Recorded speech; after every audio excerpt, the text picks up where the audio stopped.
The acronym SUV is probably one of the worst ones ever created, and simply because the words sport, utility, and vehicle don't add up to what an SUV is.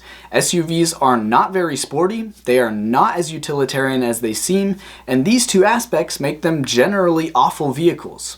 Despite this, SUVs now account for half of all new car sales in the US, but maybe this shouldn't come as a surprise.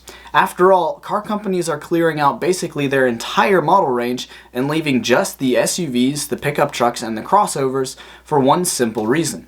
They make more money off of each one they sell.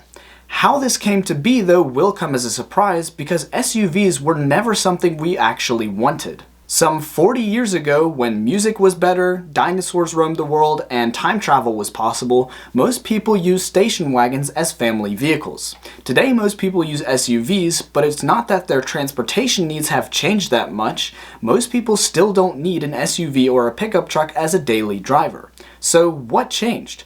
Well, car companies discovered a legal loophole in the emissions and safety regulations of light trucks that could earn them more money. All they had to do was convince us dumb meat sacks to spend more of our money on an objectively worse vehicle.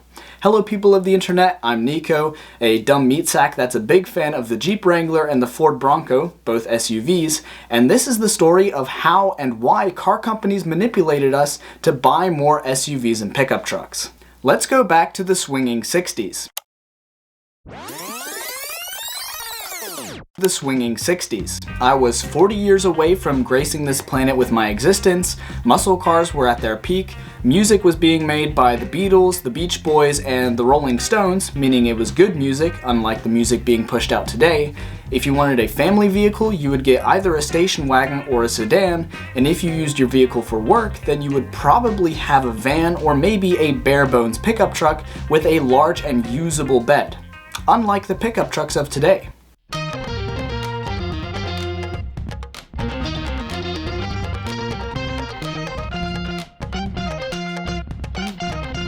But in 1962, America entered a game of chicken with Europe, literally. Europe had placed an import tax on American chickens, and in retaliation, America placed their own import tax in the most amusingly American way possible. To give Europe the middle finger, America placed a tax on imported light trucks, which was then called the chicken tax. The chicken tax is why we did not get the VW bus trucks or the Toyota Hilux, and it's also why the Subaru Brat has these death trap back seats installed in the bed.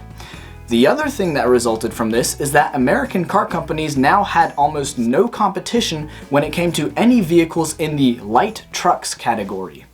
Then 1973 hit and it was chaos. People were rationing fuel, they were forming lines outside of the gas station, and they were arguing over whose turn it was to get gas. This insanity of an oil crisis forced American manufacturers to at least consider the idea of using less fuel, a previously unknown concept. But it also allowed Japanese brands like Toyota to quickly become dominant figures in the American market. And since American car companies struggled to compete with the more fuel-efficient, cheaper, and objectively better foreign cars, American car companies set their sights on the market space that had basically no competition thanks to the chicken tax. As American car companies invested more time and money into the light trucks category, they came across a legal loophole that would eventually convince them to commit fully to SUVs and trucks. American legislation has different safety and emissions regulations for any vehicle in the light trucks category, and when I say different, I mean less regulations.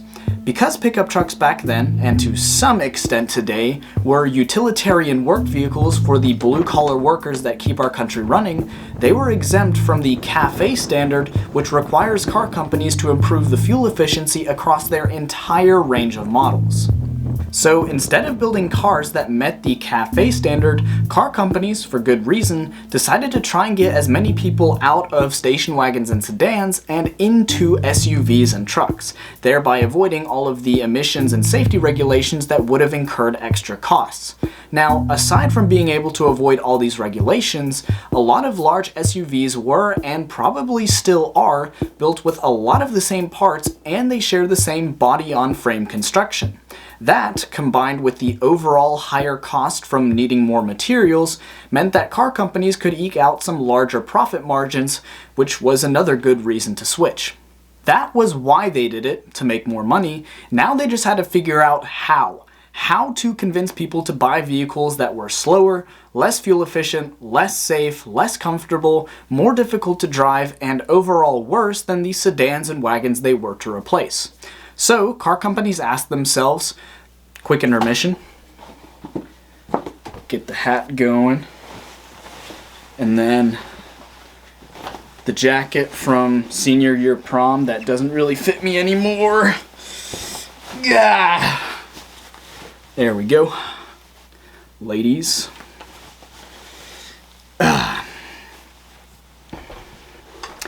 What would be the best way to get people to change their opinions? What if we scared them into thinking that SUVs were actually safer? You're brilliant! I love that idea. You can see this scare tactic at work if you look at some older advertisements, like this one for the Jeep Grand Cherokee, which they say you can think of as a 4,000-pound guardian angel. Or if you look at this one from Lexus, which depicts the incredibly dire problem facing suburbanites, that is, alligators attacking you from trees. Now, I'm not from Florida, maybe this is a genuine concern, but it could also be that the Lexus is just so hideous that it scared the alligators up the tree. Anyway, the point is that by scaring people into thinking that SUVs are safer, which is debatable, car companies slowly but successfully got more and more people to buy SUVs and trucks. And now I'm going to take this off because it's rather uncomfortable. Unfortunately, this resulted in a Cold War arms race where SUVs and trucks quickly grew to be as big as a Sherman tank from World War II. And if you don't believe me, take a look at a full-size truck from the 1980s versus what we call a mid-size truck today.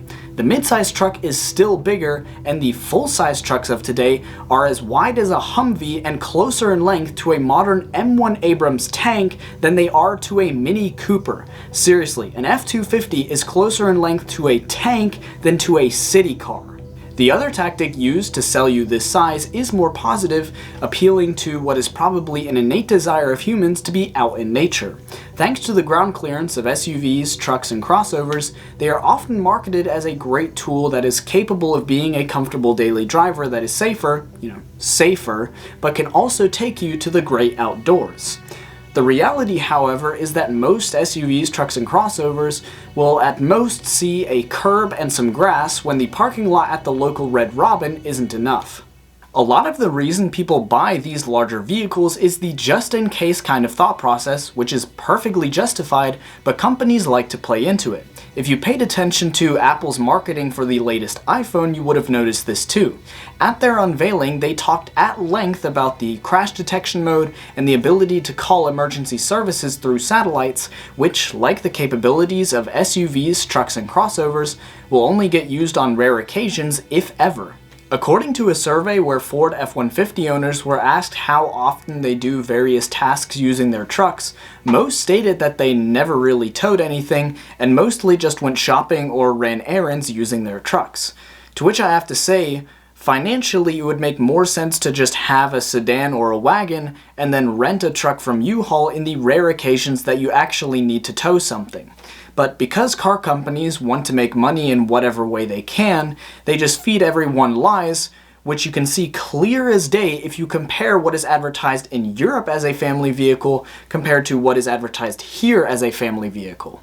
While Ford was busy advertising the Explorer, the Expedition, and the F-150 as a family vehicle here in the US, in Europe they were advertising the S-Max, a compact mini minivan, as a family vehicle. Of course, Ford is not the only brand that does this, which you will notice when you see how immensely popular station wagons are in Europe. I've been to Germany a few times, and every time I went, I was astounded at how many people chose wagons. Seriously, I've seen more Porsches there than pickup trucks. And it's mostly because car companies there don't have the option to make massive profits from upselling us on more expensive and larger vehicles. Now, the important thing to note is that I don't think it's a bad thing that car companies pushed for SUVs and trucks. I mean, it's resulted in some bad things: worse global emissions, more dangerous roads, increased pedestrian deaths, and so on. But running a business means going for the largest possible profit margins, which means anything that's less regulated and is cheaper to make is the best bet. I can't really blame car companies for going that route, so instead I'll put the blame on that legal loophole. The loophole that car companies lobbied for in the first place. So actually, you know what? The blame is on the car companies. Regardless of blame, the solution is to close up that legal loophole. It comes at the benefit of safety for all road users, less harmful emissions, which are 1, not nice to breathe in, and 2, harmful to the planet. Hopefully it also means that pedestrian deaths come down, which suspiciously have been rising right alongside the rise in SUVs and trucks. For the vast majority of people who either live in a city or in suburbia, there's no good reason to have any of these light trucks, and the reason they are so popular is because car makers saw an opportunity and convinced us to buy these vehicles that made them more money, which has resulted in higher global emissions, more dangerous roads, and increased pedestrian deaths. If you haven't heard the story of how General Motors almost single-handedly made America the car-centric nation that it is today, I recommend this video when it pops up. If you want to support the channel, you can go to my Patreon page. I have a link in the description, but don't feel like you have to. Liking and sharing this video will suffice enough. Until next time, people of the internet, peace out.